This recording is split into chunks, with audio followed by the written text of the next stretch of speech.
বন্ধুরা, এক ছোট্ট নিরীহ শিশু শুধু খাবার চেয়েছিল, কিন্তু এক কোটিপতি দম্পতি যা করলেন তাতে পুরো মানবতা কেঁদে উঠল। আর এরপর যা ঘটল তা আজকের সমাজের আসল চেহারা প্রকাশ ঘটল। তাই বন্ধুরা, পুরো গল্পটা জানতে ভিডিওটি শেষ পর্যন্ত অবশ্যই দেখবেন এবং আমাদের চ্যানেলটি লাইক, শেয়ার ও সাবস্ক্রাইব করতে ভুলবেন না। বন্ধুরা, এই ঘটনাটি সত্যি ঘটেছে গুজরাটের সুরাট শহরে, যেখানে এক সমৃদ্ধ কলোনিতে জয়দেব বাবু এবং তার স্ত্রী মীরা বাস করতেন। তাদের ঘরে সবকিছুই ছিল, অর্থ, খ্যাতি, আরাম, কিন্তু একটা অভাব ছিল। ৮ মাস আগে তাদের একমাত্র ছেলে আদিত্য অসুস্থ হয়ে মারা যায়। সেই থেকে মনে হতো ঘরের প্রতিটি দেওয়াল যেন কাঁদছে। মীরা প্রায় আদিত্যের খেলনা হাতে নিয়ে হাহাকার করে উঠতেন, আর জয়দেব বাবু জানালার বাইরে চুপচাপ তাকিয়ে থাকতেন। সেই সকালেও কিছুটা একই দৃশ্য ঘটল। মীরা ঘর পরিষ্কার করতে করতে আলমারির ভেতর থেকে আদিত্যর পুরনো খাতা খুঁজে পেলেন। প্রথম পাতায় গোল গোল অক্ষরে লেখা ছিল, মা, বাবা, আমি তোমাদের খুব ভালোবাসি। এই কয়েকটি শব্দ যেন তাদের ভেতরটাকে ভেঙে দিল। তারা ড্রয়িং রুমে বসে একে অপরকে জড়িয়ে ধরে কেঁদে ফেললেন।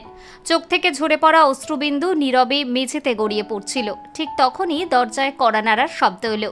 মীরা চোখ মুছে আস্তে দরজা খুললেন। দরজার সামনে দাঁড়িয়ে আছে ৮ বছরের এক বাচ্চা ছেলে। হাড় জিরজিরে শরীর, ময়লা কাপড়, ছেঁড়া জুতো, আর চোখে শুধু ক্ষুধার ঝিলিক। সে হাত জোর করে বলল, আন্টি, আমাকে একটু খাবার দিন। যদি আপনার বাড়িতে কোনো কাজ থাকে আমি করে দেব, বদলে আমাকে শুধু ভরপেট খাবার দিন। মীরা কিছুক্ষণ নিঃশব্দে তার দিকে তাকিয়ে রইলেন। ছেলেটির সরলতা আর কথার মর্যাদা তার হৃদয় ছুঁয়ে গেল। তিনি সঙ্গে সঙ্গে বললেন, ভেতরে এসো বাবা। ছেলেটি দ্বিধা করে বলল, আগে কাজ বলুন, তারপর খাওয়াবেন। মীরার চোখে জল চলে এলো। তিনি বললেন, না, আগে খাবে, তারপর কাজ দেখা যাবে। রান্নাঘর থেকে মীরা গরম গরম রুটি আর সবজি নিয়ে এলেন। ছেলেটি শান্তভাবে বসে খেতে লাগলো। দূর থেকে জয়দেব বাবু সবকিছু দেখছিলেন। প্রতিটি কণার সঙ্গে যেন তাদের নিজের ছেলের স্মৃতি ফিরে আসছিল। খাওয়া শেষ করে ছেলেটি বলল, আন্টি, এবার বলুন কি কাজ করতে হবে? আমি কি বাসন মেজে দেব, গাছে জল দেব? মীরা কোমল কণ্ঠে জিজ্ঞেস করলেন, বাবা, তোমার নাম কি? কোথা থেকে এসেছো? ছেলেটি আস্তে বলল, আমার নাম দীপ। আমি সুরাটের কাছে এক ছোট্ট গ্রাম থেকে এসেছি। আগে মা বাবার সঙ্গে ছিলাম, তারা মজদুর ছিল, কিন্তু এক দুর্ঘটনায় দুজনেই মারা যান। কাকা কাকিমা আমাকে রেখেছিলেন, কিন্তু ওখানে সবসময় বকুনি আর মার খেতে হতো। পড়াশোনাও বন্ধ হয়ে গেল। তাই ভাবলাম যদি কাজ করেই খেতে হয় তবে অন্য কারোর বাড়িতে কাজ করব, অন্তত মার তো খাবো না। তার নিরীহ চোখে যন্ত্রণা স্পষ্ট ফুটে উঠেছিল। মীরা আর জয়দেব বাবু একে অপরের দিকে তাকালেন। দুজনের মনেই একই কথা বাজল, হয়তো ভাগ্য আমাদের আবার নতুন করে সুযোগ দিয়েছে। তখন দীপ বলল, আন্টি, আজকের পরেও কি আমি এখানে আসতে পারবো? কাজ করব আর বদলে খাবার খাবো। তার চোখে অদৃশ্য এক প্রার্থনা ঝলমল করছিল। মীরার বুক ভরে এলো। তিনি হেসে বললেন, বাবা, আজ থেকে এই ঘর তোমারও। এখানে তোমাকে আর কোনোদিন খালি পেটে ঘুমোতে হবে না। জয়দেব বাবু কাছে এসে বললেন, দীপ, কাজ তো আমরা সবাই করব, কিন্তু তোমাকে পড়াশোনাও করতে হবে। পড়াশোনা ছাড়া জীবন অসম্পূর্ণ। দীপ বিস্মিত চোখে জিজ্ঞেস করল, আমাকে কি সত্যিই পড়তে দেওয়া হবে? আমার মা বাবা সবসময় বলতেন পড়াশোনার মাধ্যমেই মানুষ বড় হয়, কিন্তু কাকা কাকিমা বইপত্র কেড়ে নিয়েছিল। তার এই কথা শুনে মীরা আর জয়দেব বাবুর চোখে জল চলে এলো। মীরা তার মাথায় হাত বুলিয়ে বললেন, এবার থেকে কেউ তোমার বই কেড়ে নিতে পারবে না। তুমি অনেক পড়াশোনা করবে আর বড় মানুষ হবে। দীপ দ্বিধা করে বলল, কিন্তু আন্টি, আমি কাজ না করে খেতে পারি না। আমাকে দোকানদার শিখিয়েছিল যে পরিশ্রম ছাড়া খাওয়া মানে ভিক্ষা চাওয়া। আমি ভিখারি হতে চাই না। এই কথা শুনে জয়দেব বাবু গভীর চিন্তায় ডুবে গেলেন। এত ছোট বয়সে এতটা বোধশক্তি! তখনই মীরা তাকে ছোট ছোট কাজের দায়িত্ব দিলেন। গাছে জল দেওয়া, নিজের বিছানা গুছিয়ে রাখা, বই ঠিক জায়গায় সাজানো। দীপ সঙ্গে সঙ্গে রাজি হয়ে গেল এবং মন দিয়ে গাছে জল দিতে শুরু করলো। তার মুখে শ্রমের আনন্দ ঝলমল করছিল। সন্ধ্যায় মীরা তাকে পরিপাটি জামা কাপড় দিলেন। দীপ যখন সেগুলো পরল তখন সে আয়নায় নিজের দিকে তাকিয়েই থাকলো। তার চোখে প্রথমবার আত্মসম্মানের আলো ফুটে উঠেছিল। জয়দেব বাবু বললেন, আগামীকাল আমরা স্কুলে যাব, তোমাকে ভর্তি করাবো। দীপের চোখ ভিজে গেল। আমি কি সত্যি স্কুলে যেতে পারবো? মীরা তাকে বুকে জড়িয়ে ধরে বললেন, হ্যাঁ বাবা, এখন থেকে তুমি একা নও।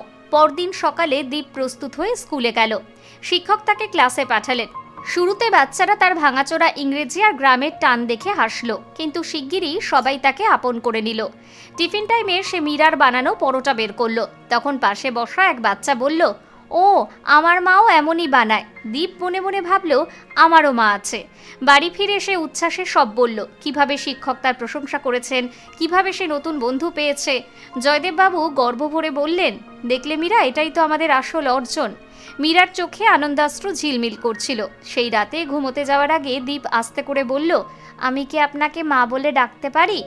মীরা দৃঢ় স্বরে বললেন, বাবা, এখন থেকে তুমি আমাদের মা বাবা বলেই ডাকবে। এটাই আমাদের সবচেয়ে বড় সম্মান। তবে দীপের জীবনের এই নতুন শুরুটিও সহজ ছিল না। পাড়ার লোকেরা ফিসফিস করতে লাগলো, এত সম্পদ আছে কিন্তু নিজের সন্তান নেই বলে এক অনাথ বাচ্চাকে নিয়ে এসেছে। কে জানে সামনে কি হবে। ধীরে ধীরে দীপ পড়াশোনায় মন দিল। শুরুতে খুব কষ্ট হচ্ছিল। বারবার খাতায় সে ভুল লিখত, অঙ্কের প্রশ্ন মেলাতে পারত না। কিছু বাচ্চা তাকে মজা করে বলতো, গ্রাম থেকে এসেছে, হে আবার পড়াশোনা কি জানে। এতে দীপের মন ভেঙে যেত, কিন্তু সে চুপ থাকতো। সে অনেক রাত পর্যন্ত বসে পড়াশোনা করত। মীরা তার পাশে বসে পড়া বুঝিয়ে দিতেন। জয়দেববাবুও সময় বের করে তাকে সাহায্য করতেন। ধীরে ধীরে দীপের আত্মবিশ্বাস ফিরে এলো। 3 মাস পর স্কুলে রচনা প্রতিযোগিতা হলো। বিষয় ছিল আমার বাবা মা। দীপ প্রাণ ঢেলে লিখল, ভগবান আমাকে 2 বার বাবা মা দিয়েছেন। প্রথমত যারা আমাকে জন্ম দিয়েছেন, আর দ্বিতীয়বার যারা আমাকে জীবন দিয়েছেন। আমার দ্বিতীয় মা বাবা আমাকে ক্ষুধার হাত থেকে বাঁচিয়েছেন, পড়াশোনার সুযোগ দিয়েছেন, আর শিখিয়েছেন যে পরিশ্রম করেই বাঁচা আসল জীবন। যখন তার রচনা নির্বাচিত হলো এবং তাকে মঞ্চে ডেকে পুরস্কার দেওয়া হলো, পুরো স্কুল করতালি দিয়ে উঠল। মীরা আর জয়দেববাবুর চোখ থেকে আনন্দাশ্রু গড়িয়ে পড়ল। সন্ধ্যায় দীপ পুরস্কার নিয়ে বাড়ি ফিরল। সে ট্রফি সোজা তাদের পায়ের কাছে রেখে বলল, এটা আমার নয়, আপনাদের জয়। আপনারাই আমাকে আবার বাঁচতে শিখিয়েছেন। মীরা তাকে বুকে জড়িয়ে ধরলেন। জয়দেববাবুর মুখে গর্বের ছাপ ফুটে উঠল। অনেকদিন পর বাড়িতে আবার হাসি আর খুশির সুর বেজে উঠল। কিন্তু পাড়ার কিছু মানুষ এখনো ফিসফিস করত। কেউ বলতো, দেখো, বড় হয়ে এই ছেলে বদলে যাবে। কেউ বলতো, রক্তের সম্পর্ক আলাদা, এটা কতদিনই বা টিকবে। মীরা আর জয়দেববাবু এসব কথায় কান দিতেন না। তারা বলতেন, ছেলের সম্পর্ক রক্তে নয়, হৃদয়ে গড়ে ওঠে। দীপও তখন অনেকটাই বুঝতে শিখেছিল, পৃথিবী কিভাবে তাতে তার কিছু যায় আসে না। তার কাছে কেবল মা আর বাবাই সবকিছু। সময়ের সাথে সাথে দীপের পরিশ্রম ফল দিতে লাগলো। খেলাধুলাতেও সে নাম কুড়ালো। স্পোর্টস ডেতে যখন দৌড়ে প্রথম হলো, তখন মঞ্চ থেকে নেমেই সে সরাসরি মীরা আর জয়দেববাবুর কাছে গিয়ে মেডেল তাদের গলায় পরিয়ে দিয়ে বলল, এটাও আপনাদের জয়। দুজনের চোখ ভিজে গেল। কিন্তু জীবন সবসময় এত সহজ থাকে না। দীপের কাকা কাকিমা এবার তার উন্নতির খবর শুনে অস্থির হয়ে উঠলেন। একদিন তার কাকা সুরাটে এসে পাড়ায় খোঁজ খবর নিতে লাগলেন। খবরটা দীপের কানে পৌঁছলো এবং সঙ্গে সঙ্গে তার বুক কেঁপে উঠল। রাতে সে ভয়ে ভয়ে বলল, মা, যদি তারা আমাকে আবার নিয়ে যেতে চায় তবে আমি আপনাদের ছেড়ে যাব না। কিন্তু তার অতীত কি সত্যিই তাকে শান্তিতে ছেড়ে দেবে? দীপ তখন কিশোর বয়সে পা রেখেছে। সে পড়াশোনায় আরো উজ্জ্বল হতে শুরু করেছে। প্রতিটি পরীক্ষায় সে ভালো নম্বর আনতো আর খেলাধুলাতেও এগিয়ে থাকতো। শিক্ষকরা প্রায়ই বলতেন, এই ছেলেটার মধ্যে আলাদা কিছু আছে, পরিশ্রম আর নিষ্ঠাই তার আসল পরিচয়। এই কথা শুনে মীরা আর জয়দেববাবু গর্বে ভরে যেতেন। ঘরের পরিবেশও আর আগের মতো নিস্তব্ধ ছিল না।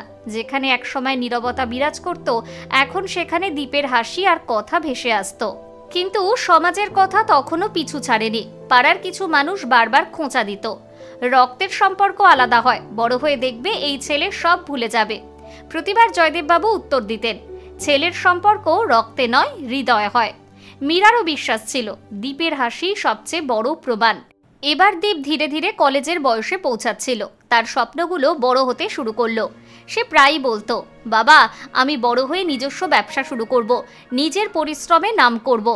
জয়দেববাবু হেসে বলতেন, বাবা, পরিশ্রম আর সততা থাকলে কোনো স্বপ্নই অপূর্ণ থাকে না। এই সময় দীপের জীবনে আসে মাধবী নামের এক মেয়ে। সে তার সহপাঠী ছিল। প্রথমে তারা বন্ধু হয়। ধীরে ধীরে তারা মনের কথাও ভাগ করে নিতে শুরু করে। মাধবীর কাছে দীপের সরলতা আর সততা অমূল্য মনে হতো। দীপও তার হাসিতে প্রশান্তি খুঁজে পেত। সময়ের সঙ্গে তাদের বন্ধুত্ব গভীর সম্পর্কে বদলে গেল। তবে দীপ সব সময় একটা কথা বলতো, মাধবী, আমি তোমাকে খুব ভালোবাসি, কিন্তু মা বাবার অনুমতি না পাওয়া পর্যন্ত আমি কোনো সিদ্ধান্ত নেব না। শুরুতে মাধবী অবাক হয়েছিল, কিন্তু এই কথা শুনে তার মনে দীপের প্রতি শ্রদ্ধা আরও বেড়ে গেল। বাড়িতে মীরা আর জয়দেববাবু দীপের এই ভাবনা দেখে গর্বিত হলেন। তারা বললেন, বাবা, তুমি প্রতিটি পদক্ষেপে আমাদের গর্বিত করেছো। যদি তুমি মাধবীর সঙ্গে সুখে থাকো তবে আমাদের কোনো আপত্তি নেই। মীরা তো প্রথম দেখাতেই মাধবীকে মেয়ের মতো বুকে জড়িয়ে নিয়েছিলেন। কয়েক মাস পর দীপ আর মাধবীর বিয়ে হলো ধুমধাম করে। চারিদিকে তখন আত্মীয় স্বজনের ভিড়, সবাই আনন্দ করতেই ব্যস্ত। জয়দেব বাবু আর মীরার চোখে আনন্দের অশ্রু টলমল করছিল।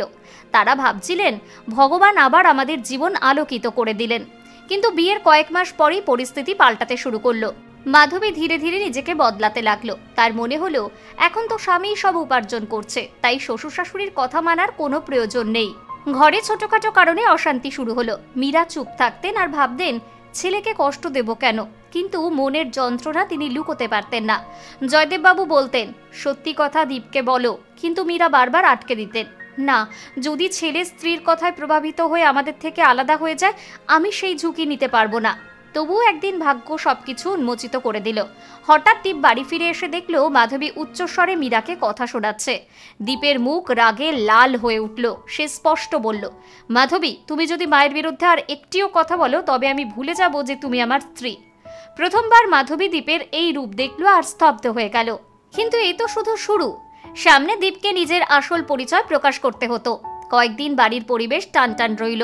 দীপ মাধবীকে বোঝানোর চেষ্টা করল না। এতে মাধবী আরো অস্থির হয়ে উঠল। অবশেষে এক রাতে সে বলল, তুমি আমাকে বোঝানোর চেষ্টা করলে না কেন? আমি এমন কি ভুল করেছিলাম? দীপ দীর্ঘশ্বাস ফেলে বলল, মাধবী, হয়তো তুমি এখনো আমার আসল কাহিনী জানো না। সে মাধবীকে বসিয়ে সব বলল, কিভাবে তার জন্মদাতা মা বাবা দুর্ঘটনায় মারা গিয়েছিলেন, কিভাবে তার কাকা কাকিমা তাকে নির্যাতন করত, কিভাবে সে ক্ষুধার্ত অবস্থায় সুরাটের রাস্তায় ঘুরত, আর কিভাবে মীরা আর জয়দেব বাবু তাকে নিজের সন্তানের মতো গ্রহণ করেছিলেন।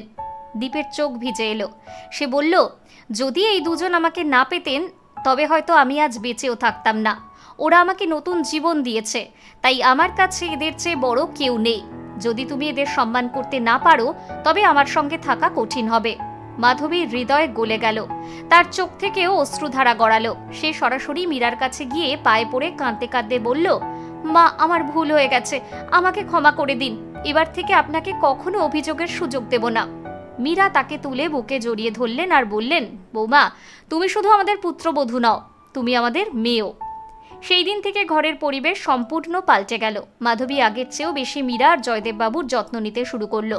কিছু বছর পর দীপ মাধবীর 2টি সন্তান হলো। তাদের উপস্থিতিতে ঘর ভরে উঠল আনন্দে। জয়দেব বাবু আর মীরা এখন দাদু ঠাকুমা। তারা নাতি নাতনির সঙ্গে খেলতেন, গল্প শোনাতেন আর প্রতিটি ছোট বড় চাহিদা পূরণ করতেন। দীপ নিজের পরিশ্রমে ব্যবসায় সফল হলো এবং সমাজে দৃষ্টান্ত হয়ে উঠল। এখন মানুষ বলতো, দেখো, যাকে অনাথ বাচ্চা ভেবে আশ্রয় দিয়েছিলে আজ সেই তাদের নাম উজ্জ্বল করেছে। বাড়ির চারিদিকে ভালোবাসা আর আপনত্বে ভরে উঠেছিল। দীপ প্রমাণ করে দিয়েছিল যে আসল সম্পর্ক রক্তে নয়, হৃদয়ে গড়ে ওঠে। মীরা আর জয়দেব বাবুর চোখে আর কোনো অভাব ছিল না। তারা ভগবানকে ধন্যবাদ দিলেন, কারণ যিনি তাদের নিজের ছেলে কেড়ে নিয়েছিলেন তিনিই আবার তাদের নতুন করে একটি ছেলে ফিরিয়ে দিলেন। বন্ধুরা, এই গল্প আমাদের এটাই শেখায়, মানবতাই সবচেয়ে বড় সম্পর্ক। যদি হৃদয় থেকে কাউকে আপন করে নেওয়া যায় তবে রক্তের সম্পর্কও তুচ্ছ হয়ে যায়। এখন বলুন তো, আপনার মতে আসল ছেলে সেই কি যে শুধু রক্তের সম্পর্ক নিয়ে জন্মায়, না সেই যে মন থেকে মা বাবাকে সম্মান করে? আর যদি এই সত্যি ও হৃদয় ছুঁয়ে যাওয়া গল্পটি আপনাদের ভালো লেগে থাকে তবে একে লাইক করুন এবং আপনার বন্ধুদের সঙ্গে শেয়ার করুন।